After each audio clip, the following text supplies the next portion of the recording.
Welcome to the Next Level Guys Show podcast. I'm Ian, and this is where men rebuild discipline, confidence, and take control of their lives. No hype, no excuses, just real conversations and practical tools. Let's get into today's episode. You're not in competition with anybody. You're just trying to get better than the person that walked in on day one. And that's a quote from today's guest, Rick Ellis. What if the reason you're burning out, getting injured, or quietly losing confidence isn't your age, but it's the way you actually define success? Most men don't quit Jiu-Jitsu because they're too old. They quit because their ego can't handle them not winning anymore. This week, I'm joined by Rick Ellis, Brazilian Jiu-Jitsu black belt, creator of The Art of Skill, and someone who started at 41 and figured out how to train for decades, not just months, and is now a black belt teaching the next generation of students how to train, but how to train smarter and with longevity. We talk about why recovery is training, why intensity isn't discipline, and why the only metric that matters is you versus the man that you used to be. If you've ever felt too old, too stiff, or too far behind, this conversation will recalibrate how you measure progress. Because this isn't really just about jiu-jitsu, it's about longevity, identity, and redefining what winning actually means. Now, let's get to the interview, and let's get into it.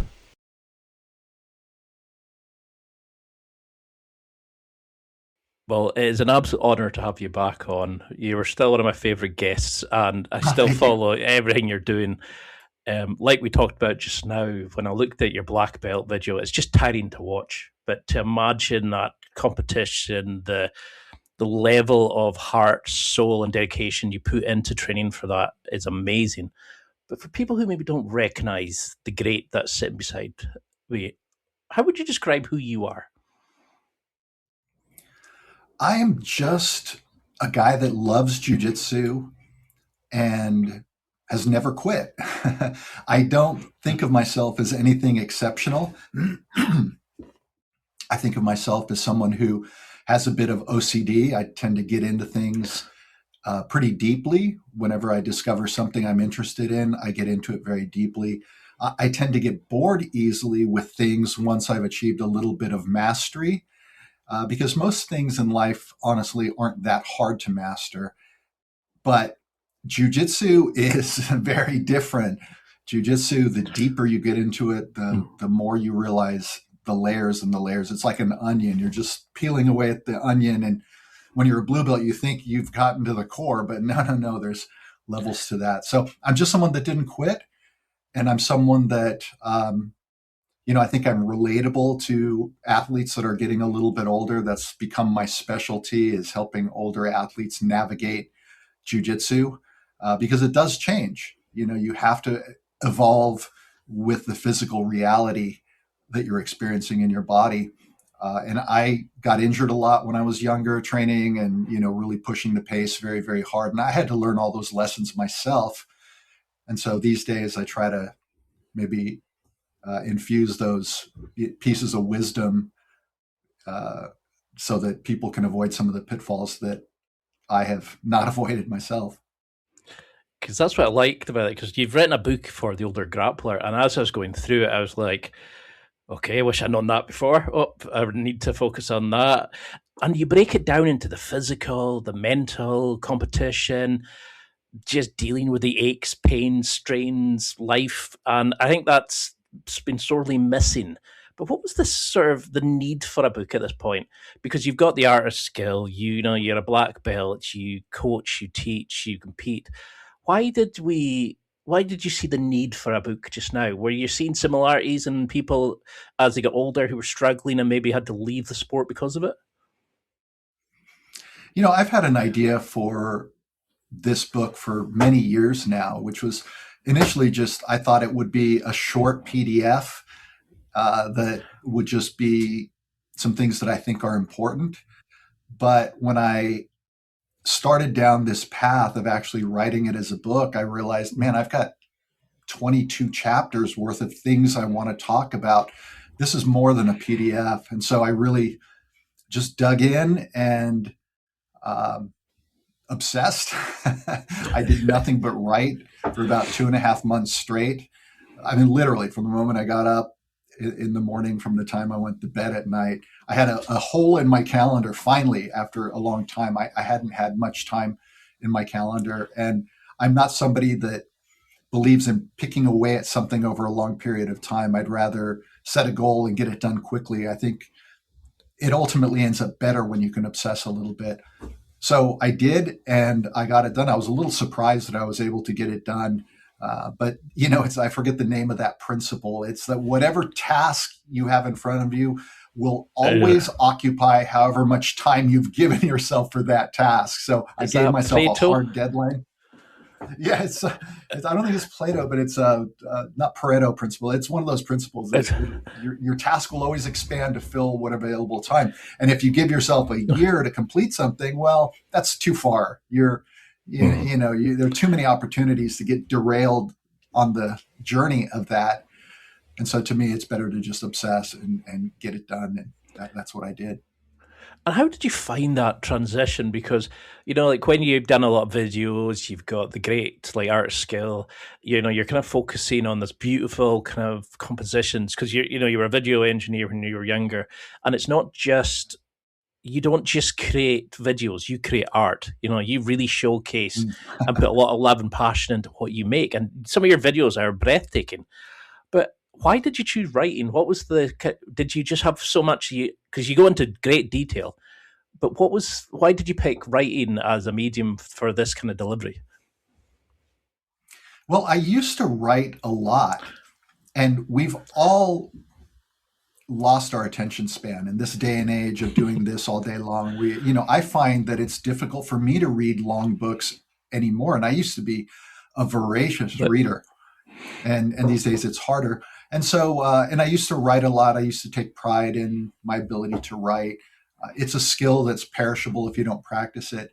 And so there was just, that old love of mine to rekindle that a little bit and jump back in and see if I could do something decent, was the motivation. And there's something cool about a book. It's sort of permanent. It's, I can call myself a published author now. I can call myself a best-selling author. What's funny is it immediately jumped to the top of the number one new release in sports psychology.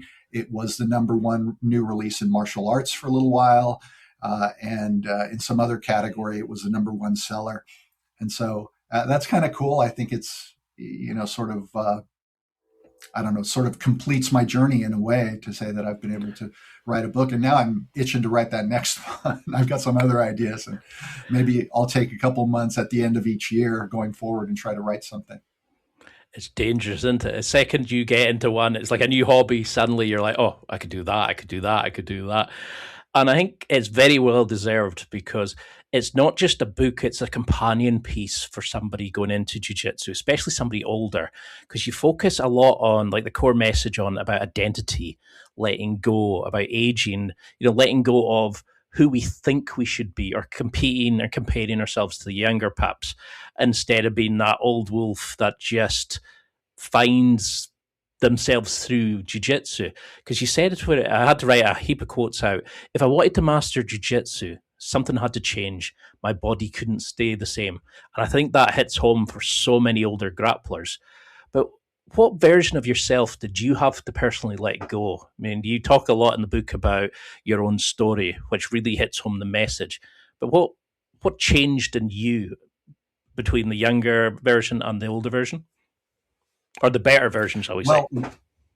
What I thought initially after that first day of training jiu-jitsu, I realized that I needed to change. I had to improve my fitness. I had to learn jiu-jitsu. I had to learn the techniques, the mechanics. I had to learn to move my body in ways that are efficient for jiu-jitsu.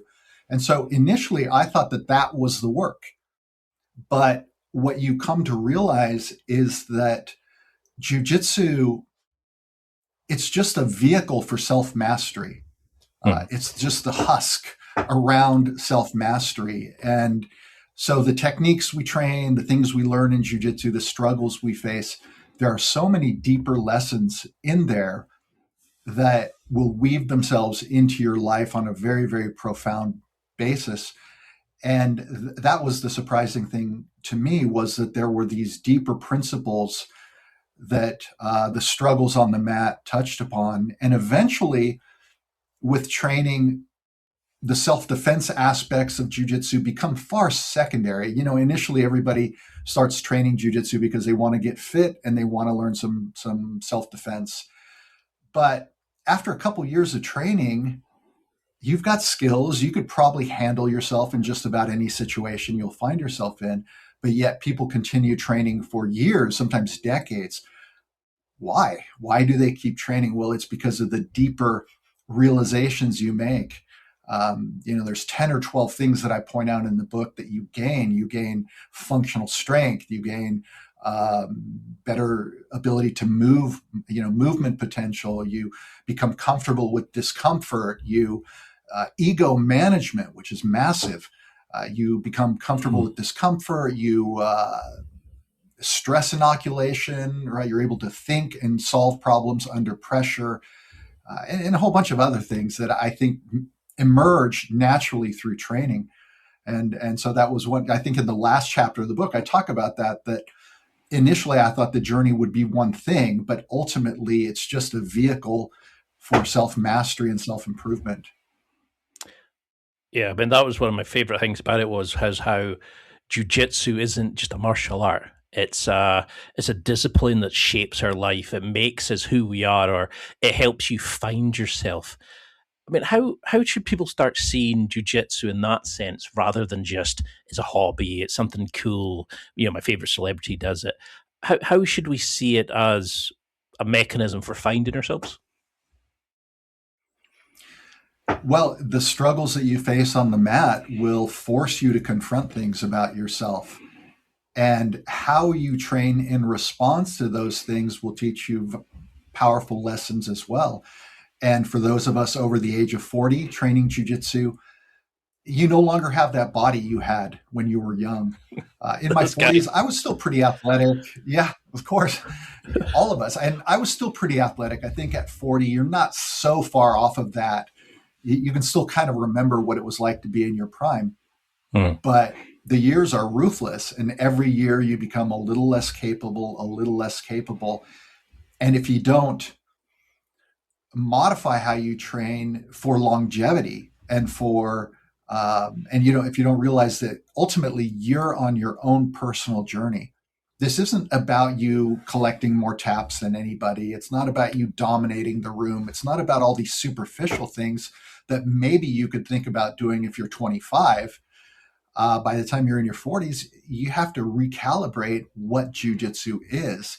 And it's a lifelong pursuit that will make you better in a multitude of ways, but you have to stick around without breaking yourself to be able to absorb those lessons. And so, that's probably how I would answer that. Because it's quite a realization when you first start it, because everybody says it's a gentle art, and you get your arse kicked for, I can remember being covered in bruises for weeks, and you always find them in the most bizarre and inappropriate places. And then eventually, all of a sudden, your body just like switches on, it clicks into place, and it kind of gets used to it. But where do you see a difference or a similarity in where people struggle? Is it physical? Is it the mental aspect? Is it their ego? Is it their physically can't do it? Where do you see people disappearing along this journey? Like, because you've coached a lot of people, do they come to you and discuss the issues they're facing? Is it family? Is it health? Just wear and tear? Well, there are many things that you're going to have to confront, and it's not one thing. You mentioned ego. Ego suppression is something that you will have to do throughout your entire journey. As a black belt, I still have to keep my ego in check because the ego is protective. It's protective of your sense of self. It hates to tap. Your ego hates to lose. It makes excuses for failure. Your ego can bring a lot of negative things if you don't learn how to accept it and be okay with it, because the mats don't lie. And unlike in the real world where we can pretend to be something we're not, and people create oftentimes a bit of a delusion bubble that they live in because we're not tested in these other realms. And jiu-jitsu, you're only as good as you are. And that's it. You're only as good as you are. You're no worse than you are. The ego will try to tell you you're much worse than you are when you don't do well. But if you can't accept that, you're simply not going to last in jiu-jitsu, because it's going to be too emotionally debilitating every time you train to think that you didn't achieve this level that you think you should have.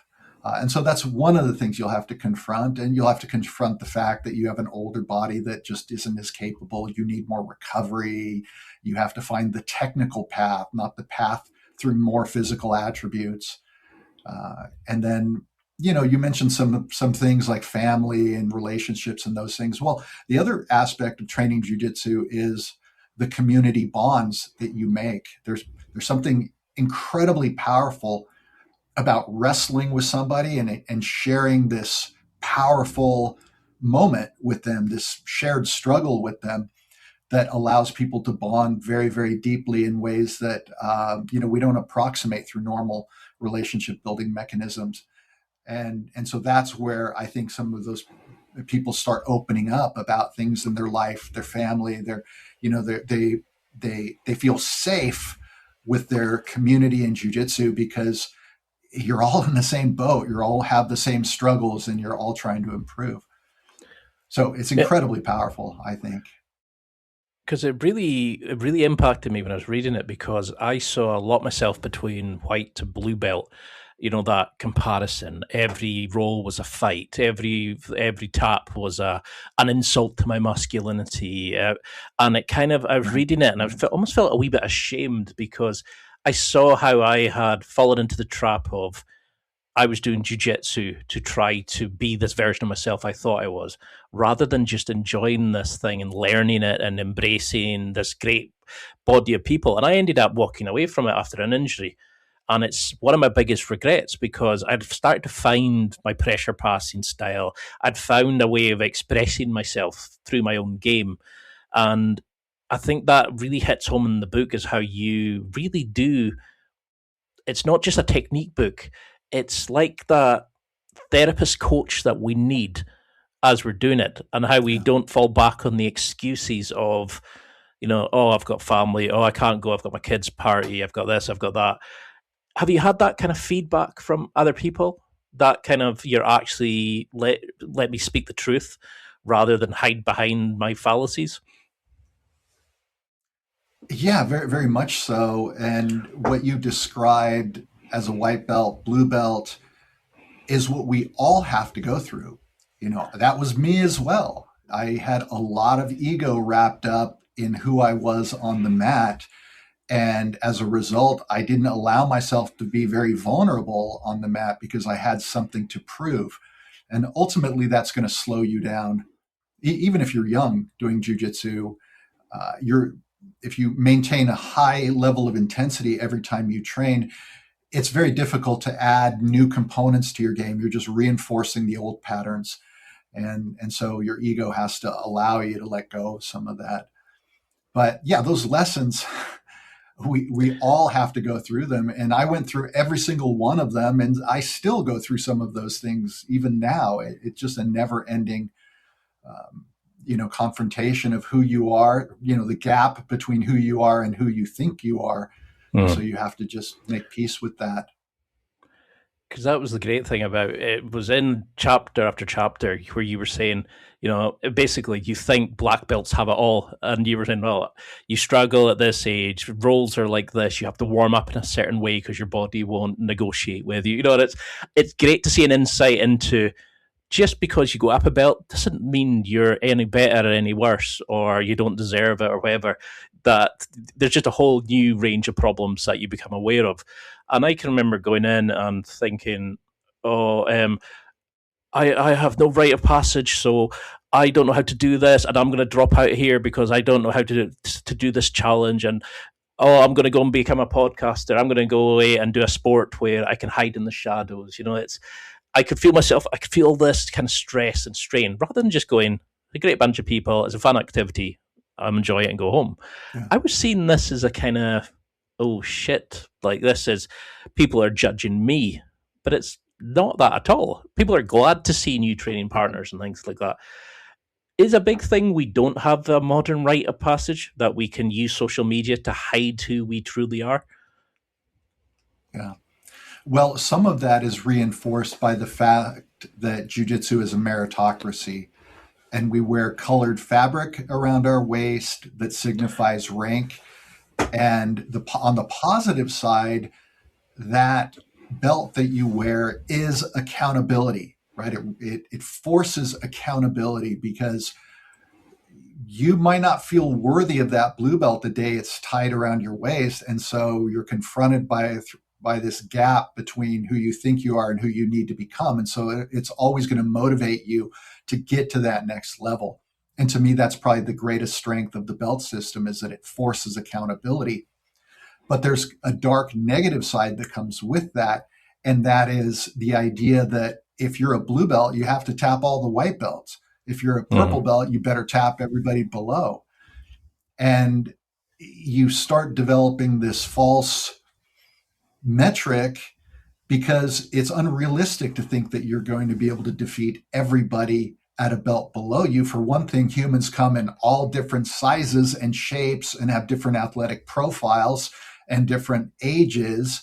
And, if you're a 48-year-old purple belt training a couple times a week, it's unrealistic to think that you're not going to struggle against a good blue belt who's 30 and who trains 5 days a week. And so sometimes, and that, everything circles back to the ego. And so we tend to magnify this thing of jiu-jitsu, whereas it's better to just think about it as just you versus the old you. The only reason you're training is because you're on your own unique path. You're trying to get better. You're not in competition with anybody. You're making small improvements, small epiphanies every time you train, and those things compound over many years. And so it's better to not think about the other training partners that you might be struggling with, because they're on their own journey as well. But that's hard. That's hard to do. Yeah, I mean, because there's a bit when you talk about an equation of like how, if you come like a brown belt might think, oh, people go, oh, high level of skill. But when you actually compare a brown belt against a very younger, more physically dominant purple belt, it's not an actual brown versus purple skill development. You have to associate the skill level, the athleticism, the strength, the size, the weight difference. And it really kind of hits home like how we compare ourselves. It is our own individual paths, but it's really hard to do that when your ego's going, well, you tapped to him, that means he's better. Or you suck because you didn't beat so-and-so.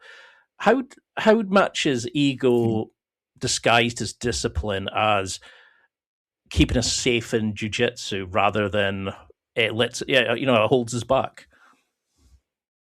Yeah. We, what was the first thing you said? You said something I wanted to respond to, and I just spaced out. There was a good point I wanted to make. I hope you can cut this out, because I totally lost my train of thought. I have this amazing way of waffling, and people kind of go, "What the fuck is he going to get to that point?" I think it was more about the comparison, the ego, you look we hold ourselves against by judging. Well, we didn't tap, we didn't win. People, as I said, come in all different shapes and sizes. And in combat sports, there are weight classes for a reason, because weight and size and strength, those things matter hugely. I make the point in the book that in the UFC, there's a 15-pound difference between middleweight and welterweight. 15 pounds. That is a rounding error in jiu-jitsu, because we all roll with everybody. And so the Gracies came up with a great formula, and I think it really works. And that's called the Boyd belts. And the Boyd belts is the idea. It was named after an over 60 black belt who wanted to turn in his black belt. He wanted to get demoted because he was increasingly struggling against younger athletes. And so the Boyd belt principle holds that every 10 years or every 20 pounds equals a belt in terms of difficulty, not technical difficulty, in terms of physical difficulty. So if you're a blue belt who's 40 and you're going against a blue belt who is 30, that 10-year gap makes it feel like rolling with a purple belt your age. And again, not technically, they didn't magically get better, but in terms of the fact that their body can simply do more. You're having to diffuse their athleticism with your own body that's giving you less. And so your perception of the challenge is going to be similar to that of you going with a purple belt your age. And so when you do that math with the people you train with, maybe you're going against a guy who's 10 years younger and he's 20 pounds heavier. Well, 20 pounds is one belt, 10 years is another belt. There's two belts right there.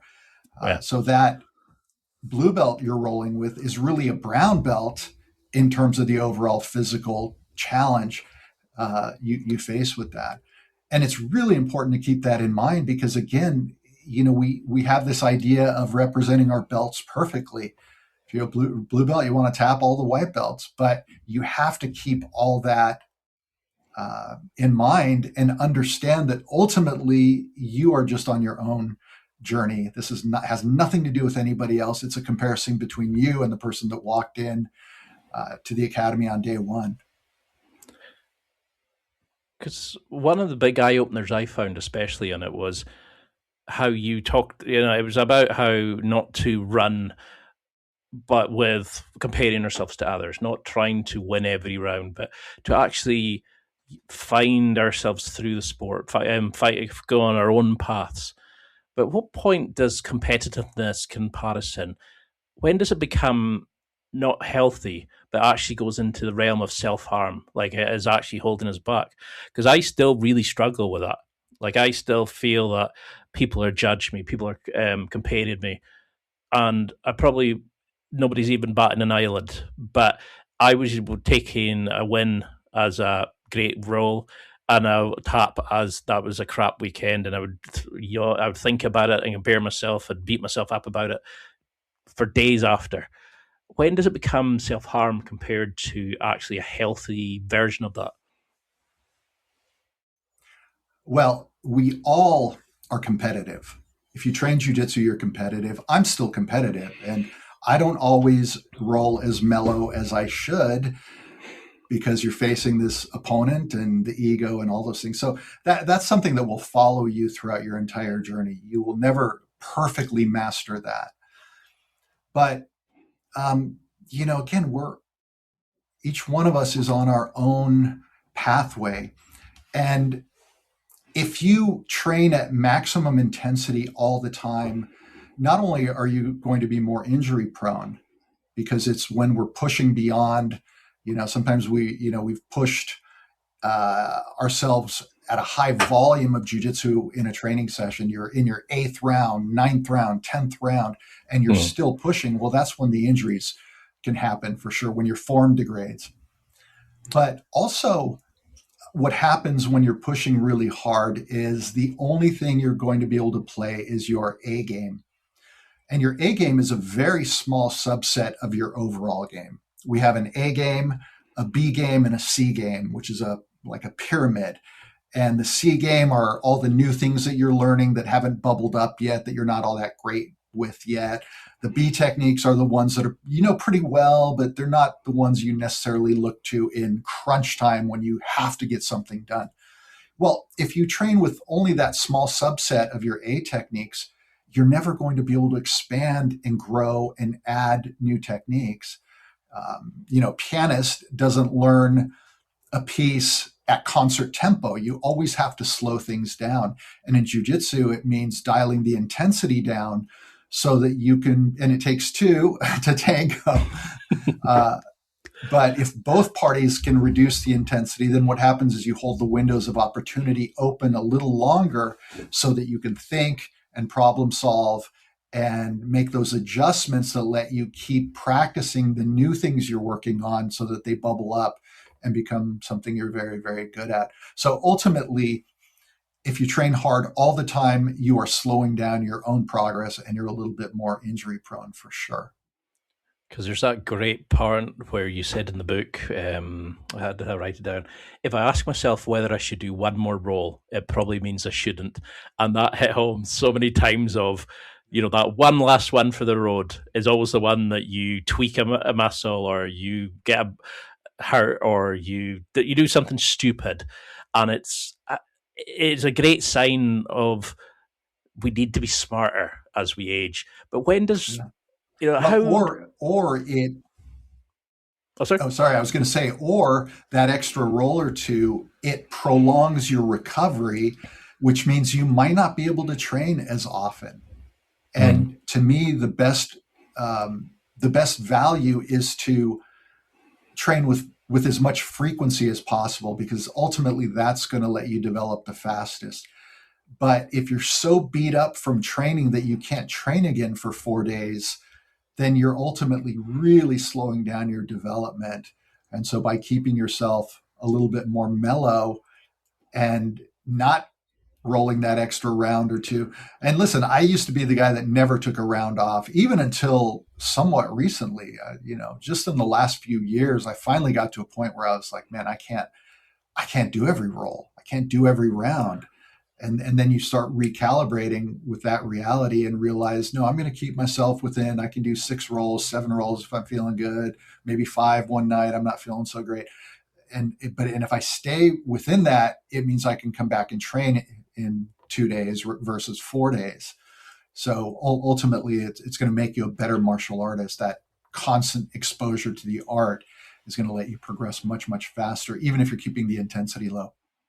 It makes a lot of sense, because until you're doing it, you enjoy it so much, and wakes this sort of like primal version of you, especially if you're winning. You think, oh, just one more.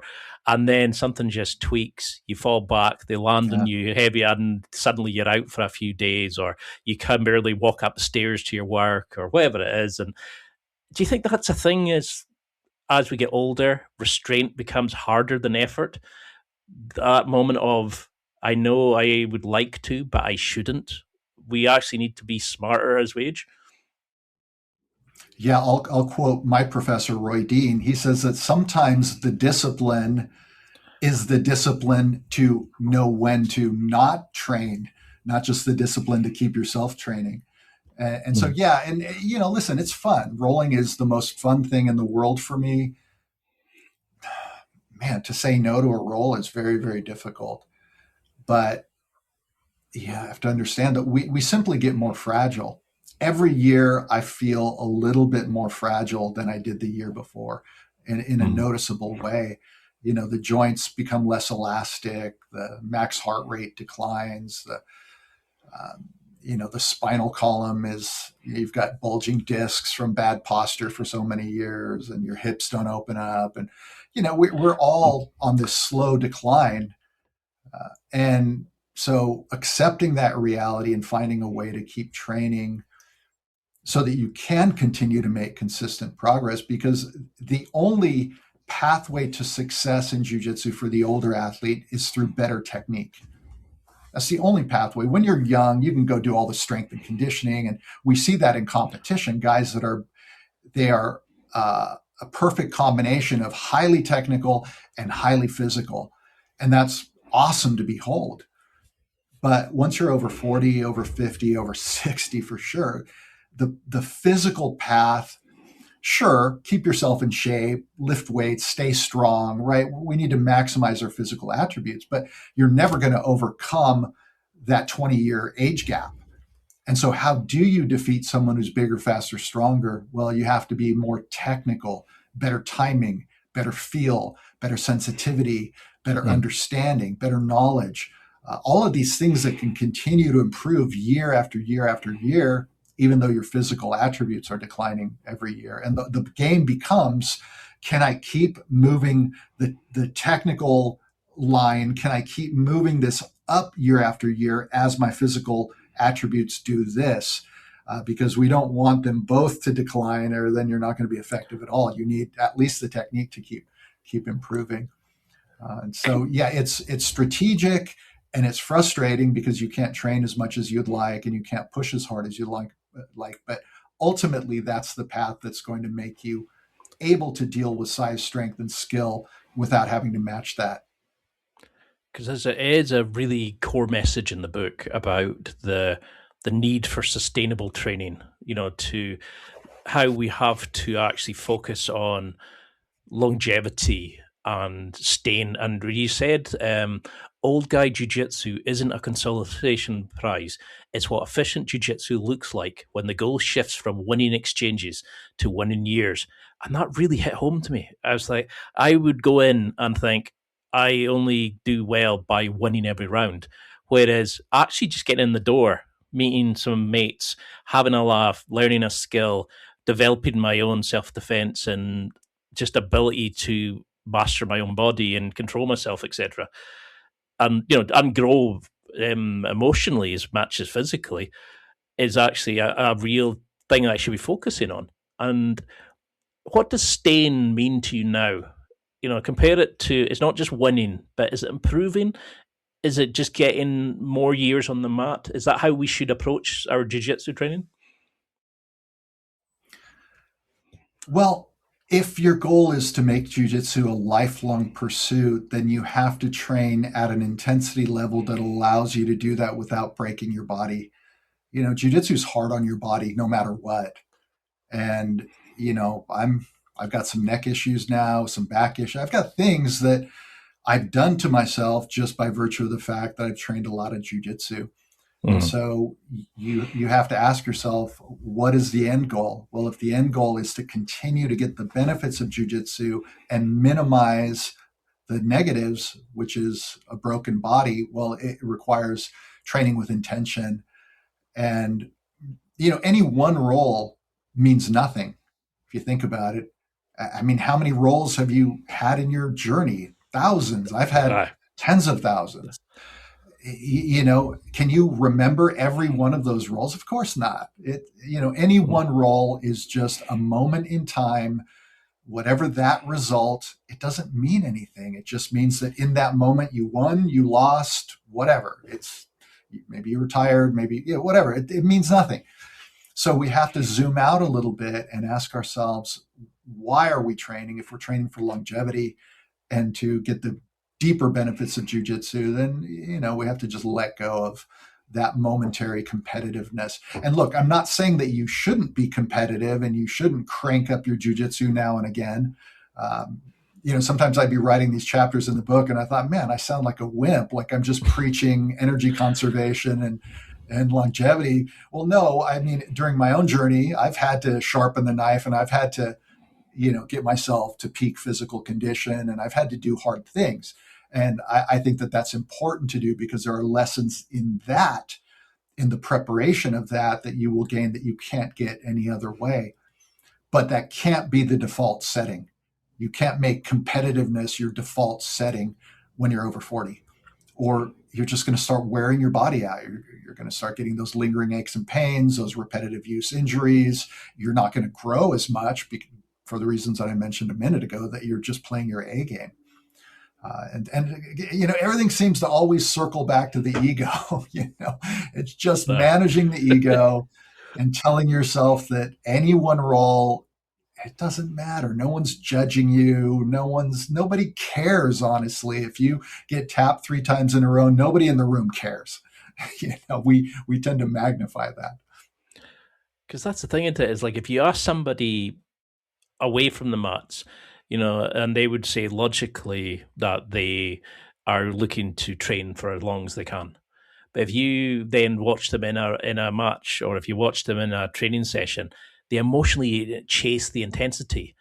And the book's littered with prime examples of how we screw ourselves up by our approach, by chasing the young people, by fighting every roll rather than tapping early and beginning again. Like thinking about ourselves, our longevity, our recovery as much as what happens on the mats. Yeah. What habits do you see with older grapplers, especially, that is screwing them up, that is damaging their longevity? Well, it's just what you said. It's that competitiveness. by virtue of the fact that we wear these belts that signify rank, and we tend to be competitive. And honestly, it feels good. Once you're in shape, it feels good to push hard. I mean, I love intense training. There's something about it that feels more honest. It feels more real. It feels more like you're tapping in more into the essence of a combat martial art when you're really being pressured and you're having to solve hard problems very dynamically. And in some ways, it feels more productive, like we're training more productively. And when you walk out of the dojo feeling absolutely depleted and you can barely get to your car, and you open the car door and you're just easing yourself down into this, there's something about that feels good. It feels like you improved. It feels like you're okay. You're showing discipline and dedication by pushing hard. And there's a place for that for sure in jiu-jitsu. Sometimes you need to do that. But again, you can't make that the default setting. So that's probably the biggest pitfall that older grapplers have, is that if they train that way all the time, it's a slower journey and they're going to get injured. That was me. That whole decade in my 40s, I've got that famous chart of all my injuries that I've put on my videos a few times, where I show 20 different things, pointing at my elbow, my knee, my this and that. And most of those things happened during that decade where I was refusing to accept that I was older and I was just going to be the best jiu-jitsu guy I could be. And you realize that's just not the way. It's not a sustainable path. And everyone will eventually have to learn those lessons. Otherwise, you're simply not going to make it. You're going to have one too many injuries, and then you won't see a reason to come back. Because we wear them with like a sense of like a badge of honor, don't we? We kind of look and go, yeah. Oh, I used to do this, or I hurt my knee while I was doing this, or, it's like the Al Bundy, I scored 4 touchdowns in a single game kind of approach and married to children. It's like we look at these things as, oh, I used to be able to do that, or we hold on to these little moments rather than thinking, I could still be doing it if I had just been a bit more sensible. And there's a really vivid moment in the book, is your first roll, where you're talking about your limbs are filled with sand, your heart's pouncing and bounding against your rib cage. You can barely get oxygen in, and this guy's just throwing you around, and you're just getting beaten up. But you're sitting there just completely destroyed, but you're fit, but you're not jiu-jitsu fit. And it's such a different level of challenges and extreme kind of goals and things that we have to endure. But as we age and recovery slows, how should we start looking at recovery and the true cost of a session, so we can actually do this long term and not just have a great roll and then never come back? Yeah. Well, we tend to think that recovery is just something we do after training. There's the training and then there's the recovery. But recovery is training. You have to recalibrate how you think about recovery, because recovery is just as important a part of training as the training itself. And I've come to believe that you have to engage in active recovery. Just doing nothing for a couple days after training before your next session, that's just a way to make sure that those lingering aches and pains never really go away, because what you need is blood flow, right? Recovery requires you to get your heart rate up a little bit, get your joints mobilized, get your joints moving. We lay in bed for 8 hours a night, and your joints will stiffen up sometimes. You get out of bed and you're stiff in the mornings. Well, you need to move. And so I've really come to realize, especially every year as I get older, that recovery means a little yoga in the mornings. Recovery means doing a little bit of mobility work to get those joints going, get those hips moving. Recovery work means going on walks and getting that blood flow. Recovery means sunlight, means eating well, means electrolytes and hydration. It means, all those things, which as you get older, all those little details are much more important than they were when you're young. When you're 20, you can eat pizza every day and go train every day and party all night with how I miss those days. no cost. Oh my gosh. Yeah. But we can't do that. So yeah, I think the biggest shift for me is this understanding that recovery is just as important as the training itself. And you're robbing yourself of quality training if you don't recover with intention. Because another R word that came out from like your recovery session, because you go into great detail about hydration, sleep, like dynamic warm-ups, all this, like you have this great stuff that so many people would benefit from just by reading as they started to train. But one thing that really hit home was how we don't base our recovery on reality. We base it on our ego. And I think a great thing I took from the book was the art of sustainable training. Because where you said it was hundreds of small adjustments, and you focus on things like movement, recovery, ego, preparation. If somebody wanted to, train for decades, what does sustainable training actually look like for an older grappler, for, say, a fat guy sitting on the side of the microphone who's asking, how do I go back and train sustainably and survive against these morons with the six packs and endless gas tanks? Yeah. Well, I mean, you said the adjective you used was this fat guy. And so I think that one of the things, especially for us older athletes, that you can do to help your jiu-jitsu is simply shed all those useless pounds that you're having to carry around every time you train. Because fundamentally, jiu-jitsu is a movement art. It's an art in which we are moving ourselves in and out of position. You're moving yourself into positions where you have some offensive opportunities or out of positions of danger. And we're not really moving our opponents. Yeah, we are, but it's based on leverage and our positioning more than anything. And so the question is, what can you do to allow yourself to move better? Well, one of the simplest ways is simply shed those pounds that are useless. And so I'm definitely an advocate of staying lean.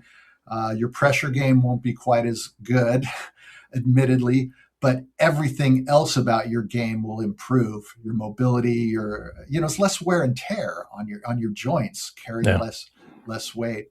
So that's part of it, is looking at the machine that you have realistically and saying, okay, what can I do to build a machine that can handle the demands of jiu-jitsu? Because they're pretty intense. It's basically wrestling is what we're doing. And it's pretty intense physiologically. So what things can you do as an older athlete? Well, work on your mobility. People focus way too much on strength and they don't focus enough on mobility, I think, right? Because strength gains can happen really quickly. You go to the gym for 6 weeks and now you're 30% stronger than you were 6 weeks ago. So it feels real productive to do that. But if you're loading weight onto a body that has structural deficiencies and isn't mechanically optimized to being able to do this stuff, you're just going to get hurt. So I always recommend to older athletes, assess your body first. Maybe enlist the help of a good physical therapist, a good exercise physiologist, a good strength and conditioning coach who really understands biomechanics, and assess your body and figure out, where are you weak? Where are you strong? Where are you rigid? Where are you flexible? Get an accurate picture so you can start attacking the things that are deficiencies, so that you can give yourself a body that's constituted in a way that can handle jiu-jitsu without breaking down. And that's fundamental. So before adding another strength and conditioning session, before doing all this other stuff, just ask yourself something more fundamental. Is your body constituted for jiu-jitsu? And then start there. And I think a lot of those things matter more. The yoga, all those things matter more as an older athlete, because you're asking your body to do, a lot in jiu-jitsu.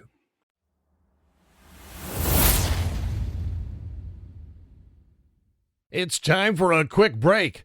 There are millions of potential products to buy, so how do you know which ones are worth your hard-earned money? Simple. You go to nextlevelguy.com/affiliates and explore those that will transform and improve your life. You'll find deals, listener exclusives, and special offers with some great companies. Recommendations are 100% honest and only on items Ian has tried or believes in. The companies showcased will make you a better man in all areas of your life. Simply go to nextlevelguy.com/affiliates and level up.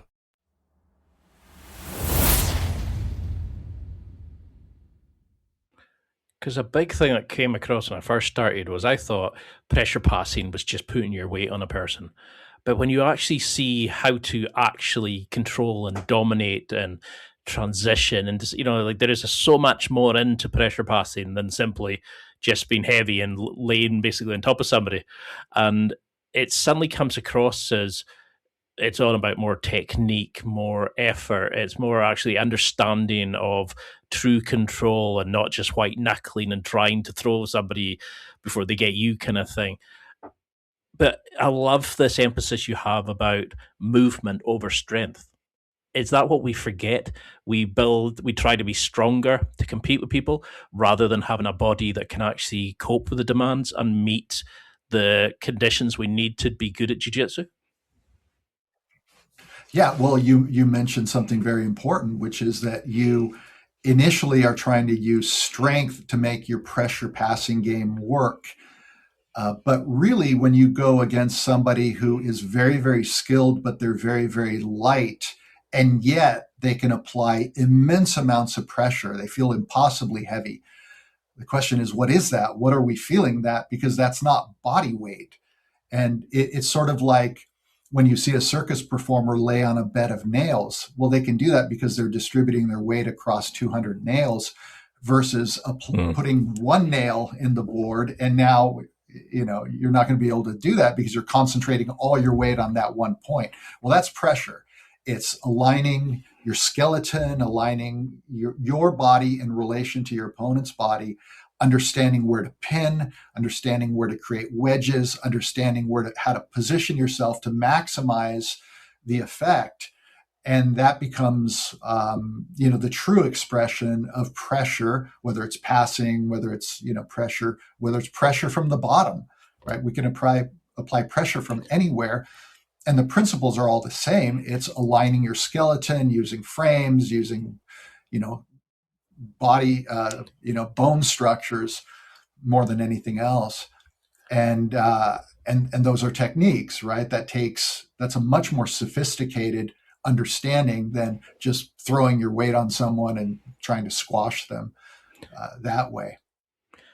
Because it kind of really hit home when I was reading the book. Is like I felt vindicated because I had started getting really good at really pressure passing people, really controlling them, going into headquarters and going into kneecap passes and things, and like swinging legs into places. So it basically made me, I couldn't go anywhere else but into mount, or there was all these kind of little tricks I was developing. And when I read how you were in the book, you were saying about how a good older athlete shouldn't try to compete explosively. We should look to control the person, transition, inch by inch, move slowly through it. Is that the beauty of like flow passing, figuring out how to be heavy rather than strength? We actually figure out how to use our body and control other people's by learning that phenomenon? There are fundamentally two ways to play jiu-jitsu. There's the faster, more dynamic athletic style, and there's the slower, more methodical control-based style. And these aren't two separate ways. They're just two ends of a continuum. And older athletes or more advanced athletes will naturally be drawn to the more control-based style of jiu-jitsu because it lets you be effective without doing as much with your body, right? The athletic style requires you to redline yourself all the time, whereas the controlled style, you can be relaxed and you can be effective without doing a whole lot. In fact, when you watch high-level practitioners, sometimes it doesn't really look like much is going on. And then one of the two people will advance their position slightly, 6 inches. They're 6 inches from where they were, and yet now they're able to lock down and control that new position. And now they're 6 inches farther. And so it becomes much more incremental. And that's something I think people will naturally be drawn to as they get older, and as their physical attributes decline, you realize that you have to play this more incremental style. And it sounds like you're already on that journey. Yeah, I loved it. I can remember that moment of kind of like, is this cheating? Because it felt like I was actually controlling people who used to kick my arse.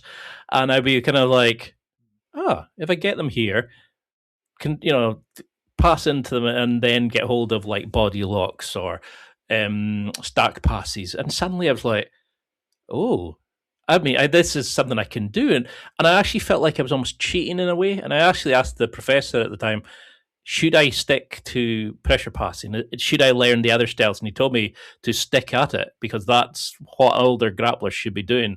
And, he was saying, try a bit of this, try a bit of that. But it wasn't like try to match them doing the handstand, cartwheel passes, all this kind of stuff. He was like, just you be you. Is that what a lot of older grapplers forget? Is jiu-jitsu is a personal expression of who we are, our history, our injuries, our what we've happened in our lives before, and we're expressing ourselves through how we perform jiu-jitsu. There's not one size fits all. Yeah, ultimately you're going to have to find your expression that works for you, for your body type, for your mental attributes, how you think about the game of jiu-jitsu. It's a deep art, it's a broad art. There are hundreds of techniques in jiu-jitsu. And I've used this analogy before. I call myself a recovering musician these days because I don't play a lot anymore. But back in my 20s and my teens, I was obsessed with music. So in music, there are only 12 notes, at least in music of the West, right? Classical, jazz, funk, pop, rock, blues, all those styles. There's only 12 notes. A piano only has 12 notes. They get repeated at octaves, but there's only 12 notes, which means that all of those musical styles, and they are very, very different, they all use the same ingredients. Well, in jiu-jitsu, we have only 13 things that we can attack: shoulders, elbows, wrists, hips, knees, ankles, and a neck. That's 13 things, which means similar to music, you play jazz, I play rock, right? In jiu-jitsu, your game can be vastly different than mine, even though all we're doing is manipulating these same 13 spots. That never changes. Sort of the meta principle never changes, but your expression is yours. My expression is unique to me. And the things that I can do, the things that I make work in my game, they may not be right for you. They may, be counterproductive to you. So ultimately each person is going to develop their own game. And I think that's really the blue to purple journey more than anywhere else, is because from white into blue belt, you're just having to learn everything. But then as you get into purple, you're throwing away the things that don't really work and you're arriving at your game. And then the whole rest of the journey from purple to, coral belt is just refinement, mostly of the things that you like to do. Not that you shouldn't work on everything, but your focus will be primarily on the things that are unique to you. Because you said in the book about how we knew in our bones if we deserved the belt, and how a problem a lot of people have is they try to honor the belt. They try to defend the justification that we owe, that we are justified to have that level of belt. So we need to act like it. And if we lose or get tapped, we see it as a slight against their skill. And, you talk about the boy who was going to go down, demote himself because he didn't feel like he could keep up with the young people. Is that something that we forget? We don't base it on our skill, our journey, our self-expression. We look, we don't look at have we grown under pressure, because everything in jiu-jitsu happens under pressure. But do we look at it as again, the ego rather than the evolution of who we are? Yeah, well, that ego, you have to manage always. Every day you train, you have to manage your ego and keep sight of the fact that you're only ultimately in competition with your old self. And that's the only metric that matters, is how would you do against that person. And by that measurement, each one of us would do great, right? Even with 2 weeks of training, you're going to beat your old you. Yeah. And so we forget that, we get caught up in the, the idea that you have to represent your belt perfectly and all those things. And yeah, everything always seems to come back to the ego in some way. And that's very, very powerful. Really, it's developing humility. Some of the most humble people I know are some of the most deadly killers in the world. And yet you're like, man, line up 99.9% of the world population and you would be able to defeat them. But yet these people are insanely humbled. Why? Why are they so humble? Because that humility has been forged through failure. No. Year after year after year of having to tap and realizing that there's always someone better than you. And you can't always tell. You look at this person you bump fists with and you're younger, you're bigger, you're stronger, but yeah, they make you feel like an idiot. So you develop a humility because you can't tell by looking at someone whether they're good at jiu-jitsu or whether they're a skilled martial artist. So yeah, those things are all very, very important ultimately to keep the journey about you versus your old you. I can still remember that first time I went into a competition class, like it was Gracie Baja, and it was like you went in and actually rolled with blue belt and above, whereas we had kind of stuck at they had basically taken it easy on us, let's put it that way. And when we went into this advanced class, I remember I shot for a double leg, and I was thinking I was the bee's knees. I was doing really well. I just got promoted to my third or fourth tab of white, and I remember this guy just straight into a guillotine like it was nothing. And then he just beat me up for about 5 minutes and then showed me some stuff after. Humble, if you like, but it was so much like, suddenly it woke me. And then I remember the first time I ever rolled with a black belt, suddenly having this guy just dominate you. And he didn't need to even move very much, but his grips felt like vices. He felt like he could do whatever he wanted. And he was just toying with me.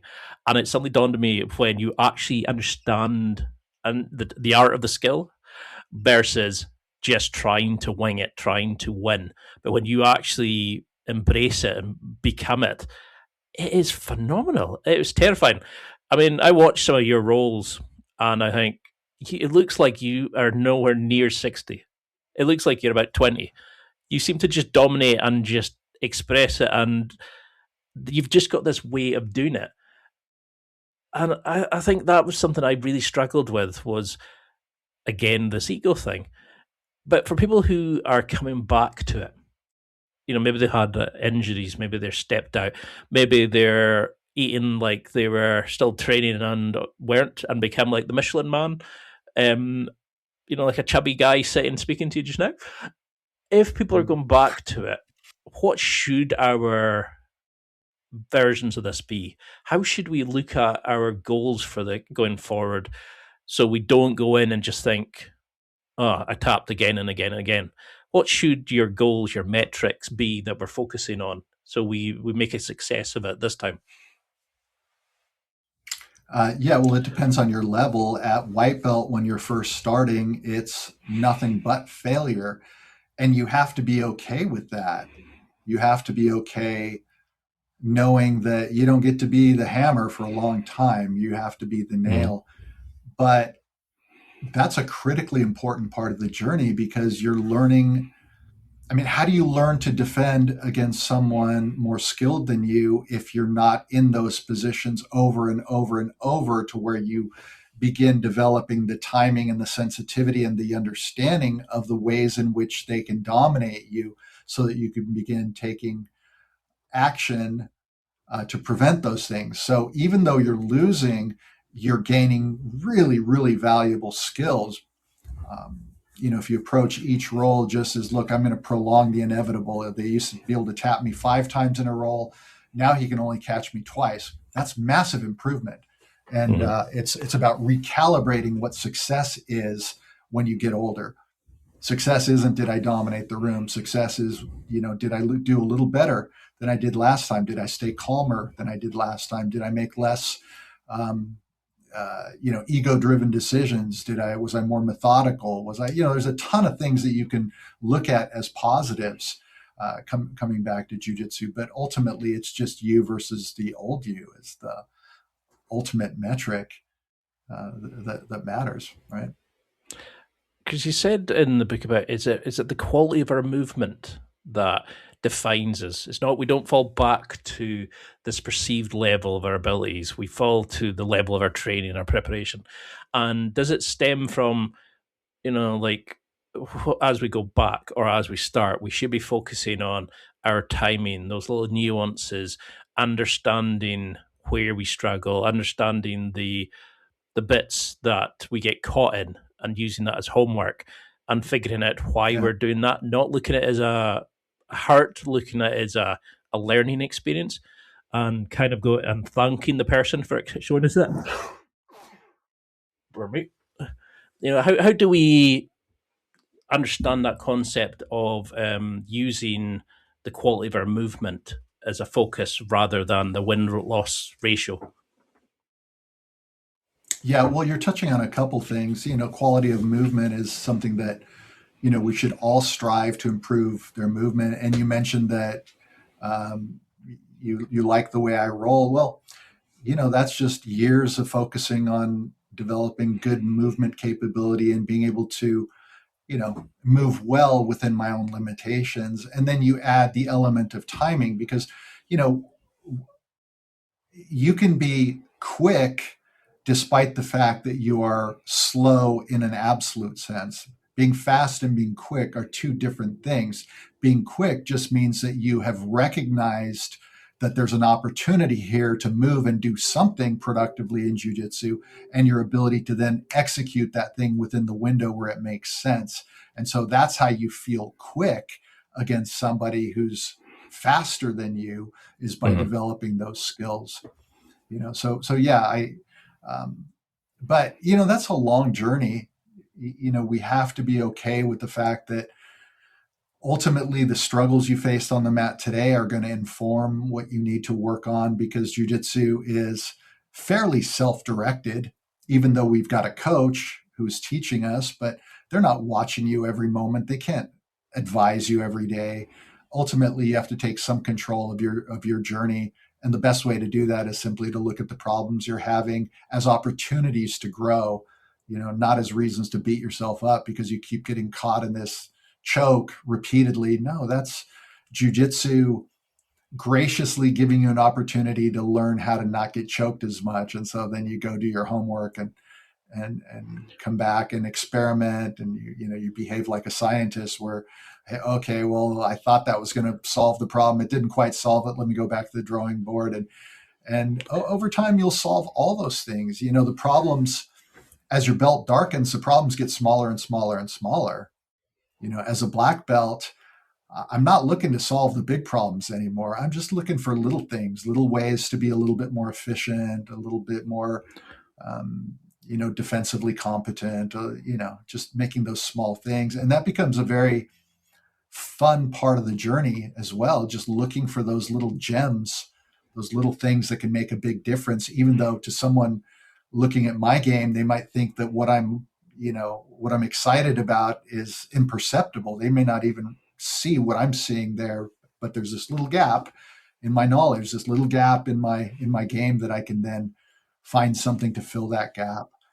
And so that's the journey ultimately. Is at first you need to solve all the big things. Why is someone passing my guard, right? Why am I getting stuck in side control? Eventually those won't be nearly as big of problems, or you'll be able to turn those into little failures within bigger sequences. So you just have to solve the little stuff, over time. No, it makes a lot of sense, because in the book you have chapters on like hydration, sleep, the big parts of when we first start or when we come back to where we really struggle.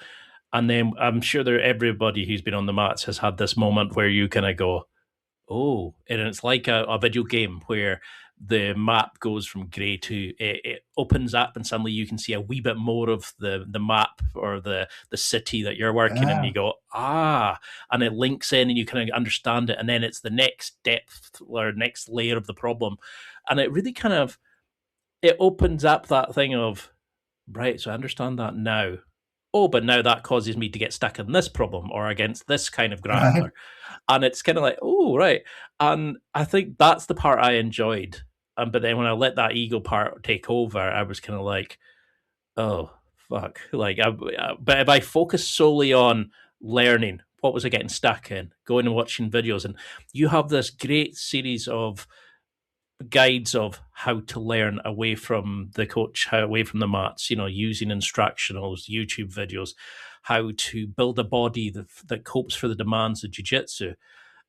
Is that what we should be doing? Is working on our timing, seeing what we're getting stuck in, doing our homework away from the mats, figuring out how to control a person, how to express and control our own bodies.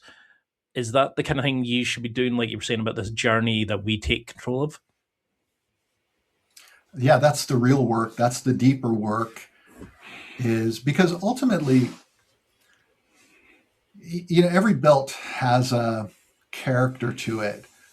The white belt and blue belt is the belt of technique accumulation, because you don't know anything, so you're having to learn everything. But then eventually you develop your own game. But by the time you get the black belt, your impulse is extreme simplification. You want to be maximally effective by doing nothing, right? That's the ultimate goal, to be able to dominate people that are bigger, stronger, faster by you doing almost nothing, right? You're so precise, you can shut people down just by you're posting there, you're wedging there, posting there, blocking there, putting your body here. And you can do these things that they don't look like you're doing much, and that's what, to me, keeps it fascinating year after year after year. Again, I'm someone that gets bored easily, but yet it's those kinds of improvements that you can make to where every year you're just a little more efficient. You're able to have just a little more success. Not that you don't still have problems. I still have guys I struggle against. I still have, problems in my game. But, that focus is really just on, those little things that make a big difference. And that's something that can continue to improve year after year after year. That becomes the whole game, really. It's just, chipping away. It's sort of like when you, if you look at a sculptor, right, he's going to sculpt something, a human face, let's say, out of bronze or out of stone. Well, the first thing they do is chip off the big blocks, all the big stuff that isn't that thing. But then eventually it's just sandpaper. Eventually it's just very fine tooling. It's just, you're making tiny improvements in this thing. And someone watching you do that may not even notice, what did he just sand off? There was nothing there. But to your educated eye, you're like, nope, there was a little imperfection there, but I managed to get it. And that's jiu-jitsu. You're just, what you're attempting to do is perfect yourself. You're trying to achieve this perfect version of yourself, a person that's perfectly calm all the time, a person that is capable, a person that can problem solve effectively, all the things that carry over into your life. And you just want perfection in those things. And that's something you'll never achieve. But every year you get just a little closer to that. And to me, that's the real value of pursuing this art as a lifestyle. And do you think that's a big problem, is that people don't even focus on the big things, like hydration, sleep, ego management, movement? So we get to be like Michelangelo the turtle rather than Michelangelo the painter. We kind of, we screw ourselves up by not even dealing with the big stuff so that we can go on that journey, that we stay stuck in the mines trying to compete with the young pups rather than just find ourselves. Well, all of the big stuff is the little stuff as well, because the big stuff, with enough work, it's no longer a big thing anymore, but it's never nothing. in other words, if you realize that you've got some mobility deficits and you spend the next couple years doing primal movements and animal movements and, all that stuff, and you develop the ability to move well now, well, great, you've solved that. You're no longer that stiff, rigid person you were a couple of years ago. You can move really well. But there's always more work to do, right? There's always a little bit more refinement, a little more refinement, a little more refinement. And so in every area, it becomes more fine grained over time, but those things never really go away. And is there sort of three areas that you think that if you took every single person listening and said, if these people listen to these three areas, set them as your goal, like better sleep, better hydration, doing some shadow work to figure out why, to lose a bit of the ego or whatever it is there things that you jump out at you that would help everybody listening? Or is it such a personal journey, it's hard to break it down? Well, you can certainly separate into categories. There's the physical side, of course, and all the things that affect the physical. And then there's the mental and there's the emotional. And all those things are in play. If we're talking about the ego, that's an emotional thing, right? It's trying to, doesn't allow us to tap in time, or it's, can be destructive.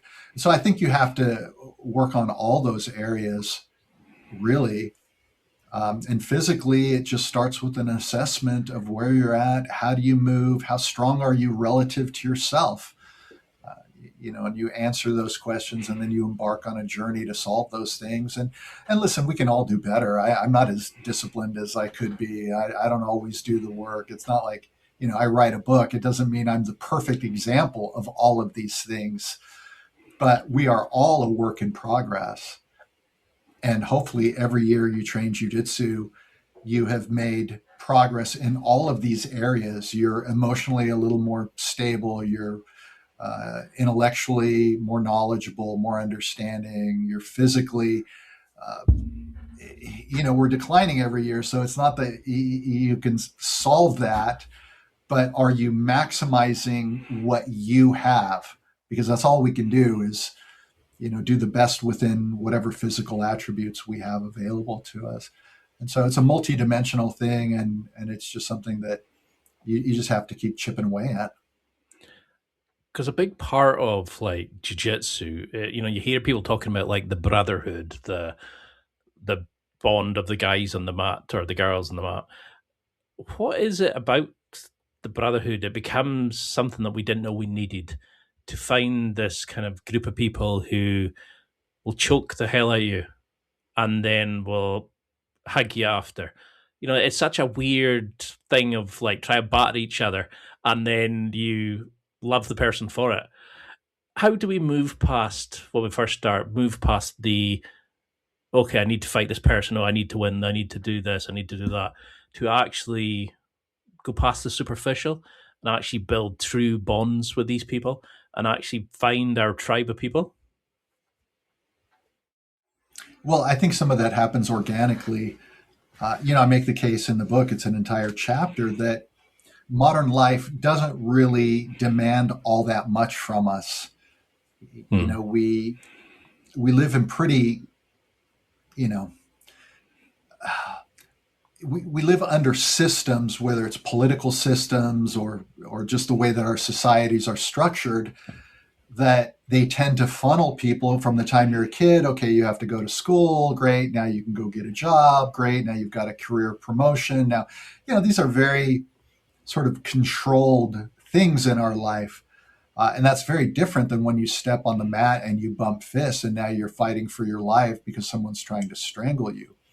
And I think that there's something lost in the modern world in that we don't have rites of passage. There's, I mention in the book, a young man is not expected to wander off into the desert on a vision quest to discover their name, or they're not expected to go hunt a lion alone in the savannah, which is something that people in the savannah do, or they're not expected to, kill their Spartan foe, right? And Spartan warriors, when you got to a certain level, the next step was you had to go find someone and kill them. And so there's these rites of passage that are very, very powerful, and they sort of mark a moment in time where you've crossed this threshold from being a young man to being an adult. But in the modern world, we don't really have those types of things, those types of initiations. But jiu-jitsu is, to the white belt, jiu-jitsu is an initiation, right? It's got all those same attributes that rites of passage have, which is voluntary suffering, which is skill acquisition under duress, which is, all of the things that we experience sometimes for the very first time.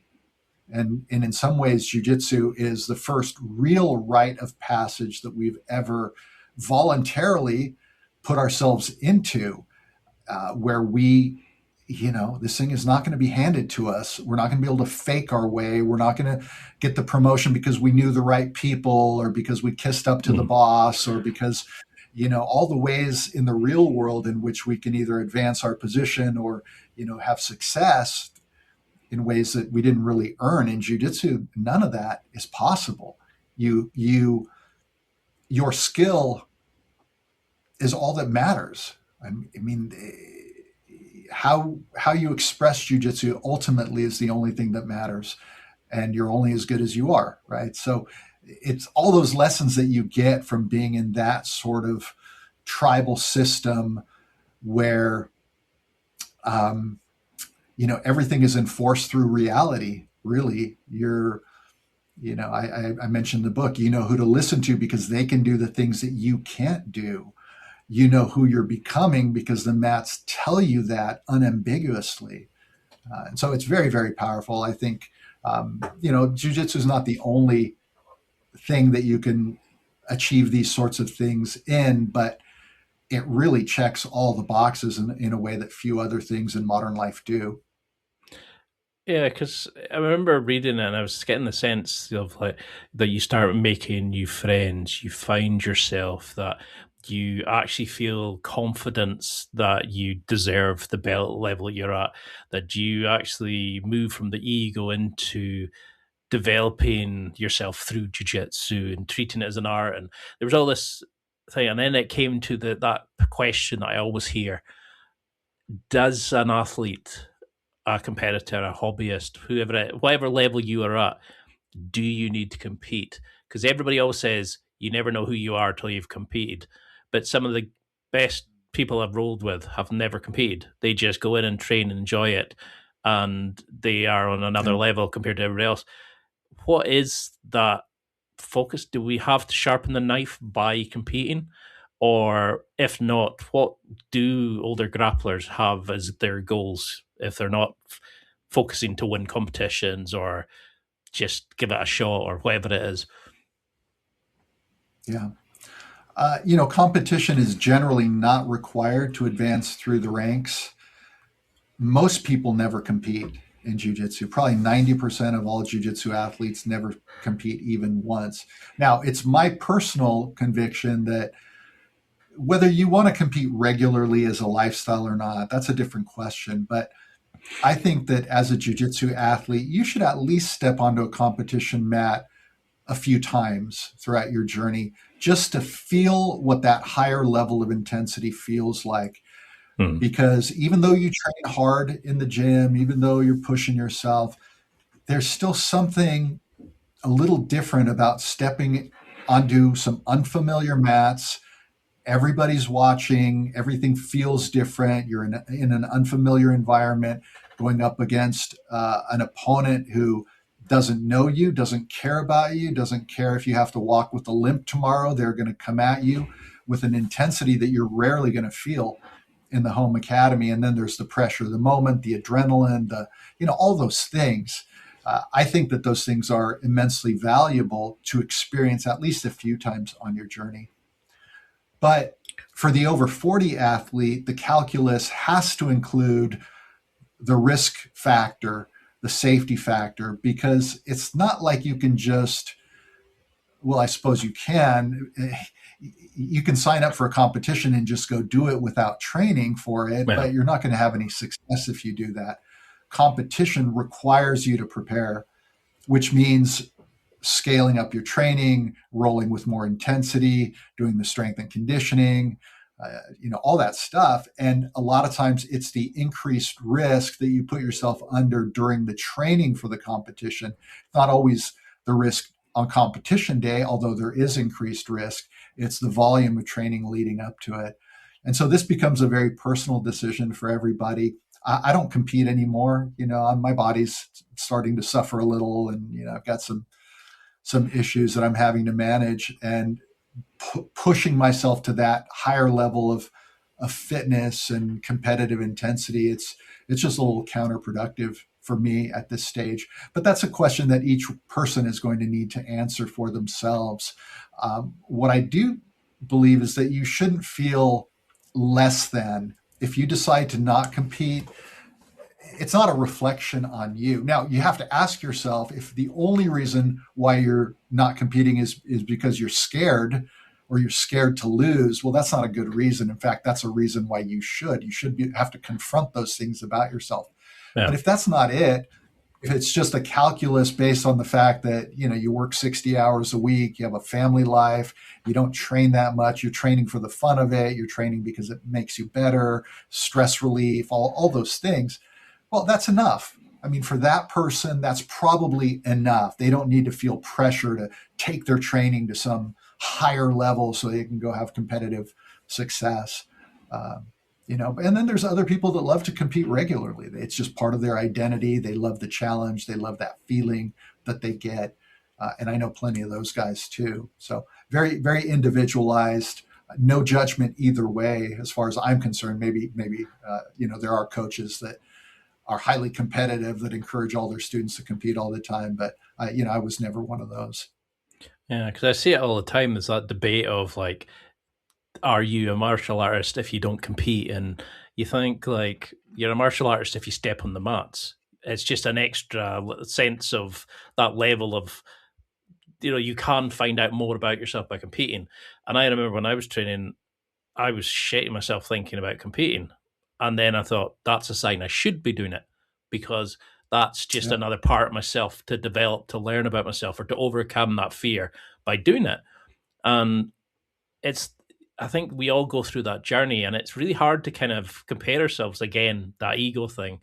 And I get asked to cover a lot of books in the show. And when I saw you were bringing out a book, I thought, I have to get you on, because I know the level of quality that you'll put into this.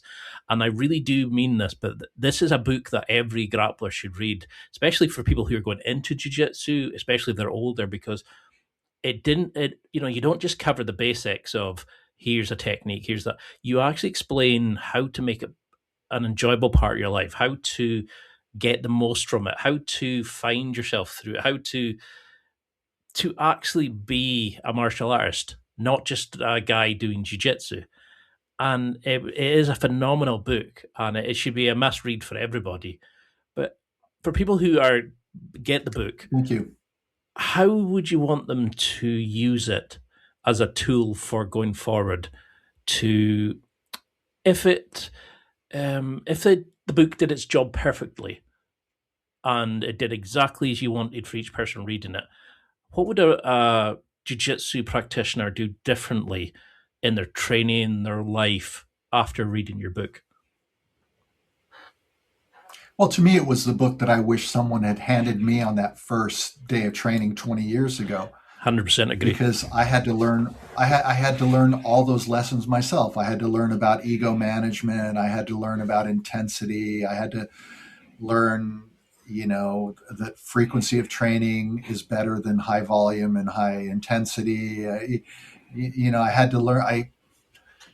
I've tried different ways of eating, paleo and keto and carnivore. Jiu-jitsu has forced me really to look into my life more holistically and examine, because everything impacts performance on the mat. And so to me, this is a book that I wish someone had handed me. It's just a blueprint. It's a guide on the journey. It's a handbook. It's not intended to be some deep,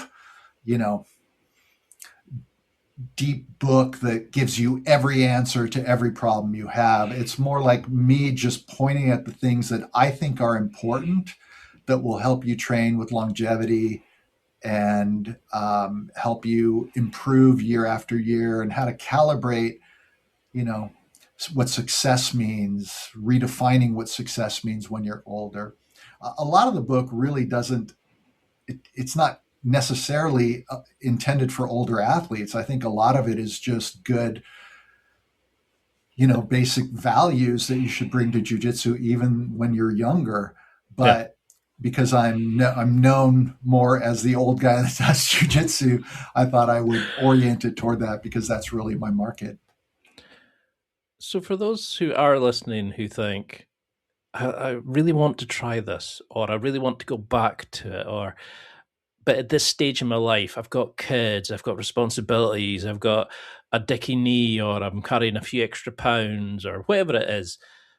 What do you want them to hear when they say, at this stage of my life, I don't think I can do this anymore. I don't think I'm good enough. I don't think I'm fit enough. I don't think I'm young enough to go and learn this sport, to start on this journey? Yeah, the hardest part of the jiu-jitsu journey is getting yourself onto the mat that first day. And for a lot of people, it can be very, very difficult because it's scary. Maybe you've been sedentary for 20 years, you're carrying around extra weight, you don't move that well anymore, you're 47 years old, you're past your prime, and you're thinking, what am I doing? Really? Maybe I should just go take a CrossFit or yoga or something else. I don't know about this jiu-jitsu thing. But it's my conviction that it's possible to train safely at any age. You have to, number one, select a good training environment where your training partners aren't trying to kill you. And so what I always tell people is look at the schools that are closest to where you live. Start with the very closest one. Go watch class. Go see what they teach. Go watch how they spar. Go talk to the instructor. If you've got particular issues with your body, say, listen, I've got a hip that doesn't work so good, whatever, and get their opinion on that. And if you feel a good vibe and it feels right, then jump into a class. If they offer a beginner class, jump into the fundamentals class. That's a great place to start. But understand this, that, jiu-jitsu will improve your fitness a lot. Jiu-jitsu will improve your mobility. Jiu-jitsu will give you a lot of things that will improve you. But if you're starting older, I still think that you are better served by assessing what your body can do and correcting those areas that are problems. Maybe your shoulders are very inflexible. Maybe you've got a low back that just doesn't function very well, right? Go work on those things. I'm not saying necessarily before jiu-jitsu, or you can certainly do both simultaneously, but jump into jiu-jitsu, take a look at your body, begin assessing what kinds of things are limitations and what kinds of things are potentially going to make training a little more risky if you don't take care of. You use it as a vehicle to discover more about your body and improve those aspects. And then when you go in to train jiu-jitsu, again, you're on your own personal journey. You don't need to conquer the world in a day. You don't need to, all of a sudden go from no training to you're training 5 days a week. You're going to end up hurting yourself. Just ease into it. Begin getting your body functioning, get your weight under control, get your nutrition on point. Use it as a way to stimulate positive changes throughout your life. You don't have to change everything at once. Just start chipping away at it. And if you do those things, jiu-jitsu's, actually very safe. It's not risk-free, but all sports have some degree of risk, and jiu-jitsu, I think, all things considered, is relatively safe. And would you think that's the bit you mean in the book about redefining success? It's no longer about taps or wins. It's about, are you on the mat day in, day out? Are you training for longevity rather than wins? Are you actually finding about yourself, fixing the things, going on this journey, overcoming the fears? Is that the true meaning of success in jiu-jitsu? Yeah, we get too hung up on the taps or getting tapped. If you tap someone, that's a success. If you didn't get tapped, or if you got tapped, it's a failure. If you got the tap, it's a success. And there's no other successes or failures in anything you do in the academy. It's either I got tapped or I didn't, or I tapped. But those are just one metric out of many, many, many things. And they're not even the most important metrics. The real metric is, are you training consistently? Are you improving your fitness consistently? Are you getting more mobile? Are you developing greater knowledge, greater understanding? Do you understand the positions better than you did yesterday? And what all of those questions have in common is you versus the old you. Ultimately, if there was one meta message in my book, it would be that just compare yourself to you. This is about you and you becoming the best person you can become. You becoming the best version of yourself. And that's possible to do that at any age. But it requires you to compare yourself to you and not get so hung up on the dojo drama of who's tapping who and who caught me. And, those things are irrelevant, really. Sure, we want to be effective in jiu-jitsu, and with training and skill, your ratio of taps versus getting tapped is going to naturally improve, and it's going to keep improving. But those things are just outcomes. The real benefit was all the work that training jiu-jitsu forced you to do. I 100% agree, and I just wish I had this book before I started training, because there were so many things I looked at and I thought, I wish I'd known that before. I wish I'd focused on that before. And it's definitely a must read for any grappler of any age, of any stage of jiu-jitsu. But why should we buy it? It's a perfect time for a sales pitch. For somebody who's thinking, this sounds a great book, what would be how would you tell them? What would they need to know about the book if they're sitting on the fence, perhaps? Well, it's a short book. It's not a lengthy read. You can actually sit down in probably 2 or 3 evenings and read the book. It's 22 chapters, but the chapters are short. So I tried to not, get too lost in the weeds and keep it. So it's one of those books that you can get a lot out of, I think, in a compressed period of time. And it's more of a handbook. It's not necessary to read the book sequentially. I've organized it in a sequence that I think makes sense for the book, but you can bounce around and read whatever chapters you feel like, or keep coming back to certain chapters. So I think it's just, if you're a jiu-jitsu nerd and you're into training and you're into jiu-jitsu, the book is just another perspective to add to your arsenal. And that's probably the best reason to buy it, is it's just going to probably help you in a few different areas. Some of that you might not have even considered before, especially if you're a little bit older trying to train. And it'll definitely help them level up their jiu-jitsu. And I do hate myself for getting the plug in there at the end.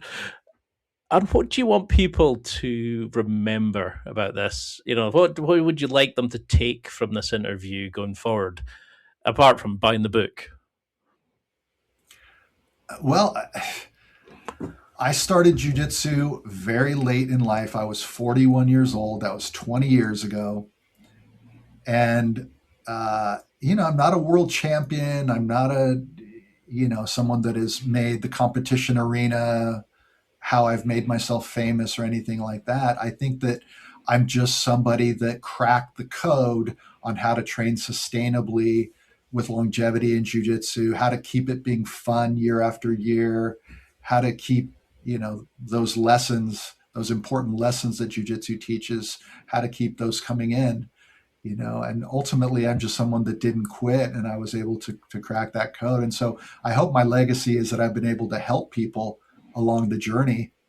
And I think that's probably why people are drawn to my content, is I'm relatable in a way that maybe the world champion who was a freak athlete when they're young, well, they're not relatable to the average guy who's 39 years old starting jiu-jitsu, right? They look at that guy as, no, that guy had all the physical gifts that I don't have. But that Rick guy, okay, I can relate to him. I can relate to the struggles that he has because he's had those same struggles that I'm having. So I think that's probably the biggest benefit is that I can relate because I've been through all that. And I think you undersell yourself because you teach it in a way that we can actually understand jiu-jitsu and how we can apply it to life. It's not just turn up 5 days a week and do that. You actually teach us the art of the skill. You actually teach us how to learn jiu-jitsu, how to make it part of our life, and you do it in such a fun, inviting way. But every one of your videos, you learn so much from it. Yeah, and that's why I think you're such a good coach about it, and you're so down to earth and humble and giving. How do you think this has changed you looking back now? After writing the book, does it surprise you when you actually try to put all your knowledge, your history, experience, and lab into the book? Yeah, well, there was more there than I thought there would be. As I mentioned initially, I thought it would be a much shorter book, even though it's not all that long.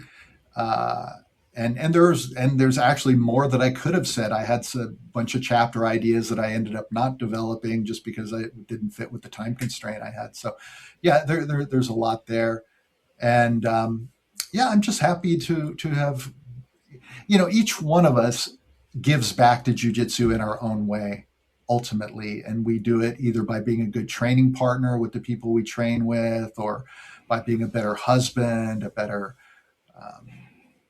employee because we're more calm under pressure and those things. And so I think that ultimately it's important for each one of us to give back a little bit.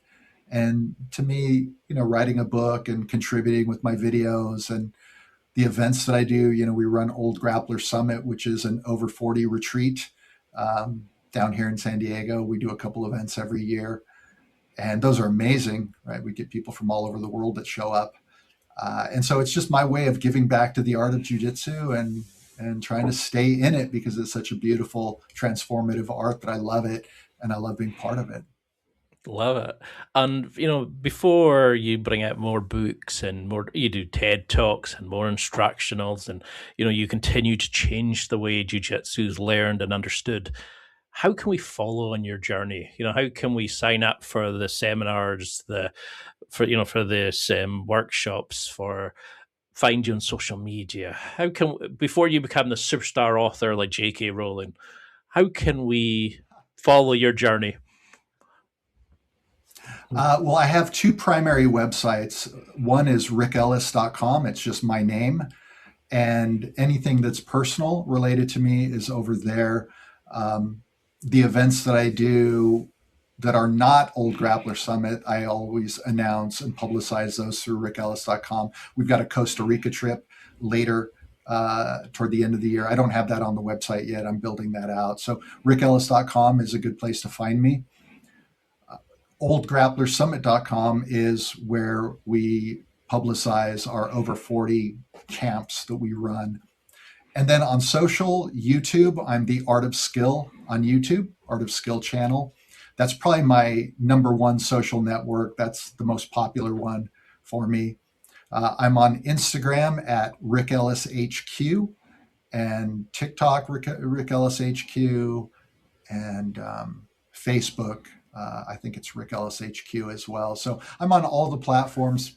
I'm happy when people friend me on Facebook or follow me on Instagram and all that. But YouTube is probably my big social media channel.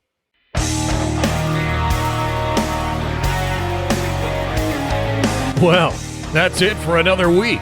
And thank you for listening. It's now time to take what you've learned and use it to develop and enhance your life with the key points mentioned.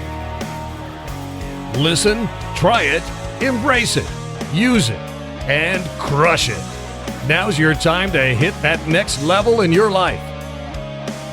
If you liked this episode, then please leave a comment on the show notes or a review of the show on your podcast platform. Everything helps evolve the show.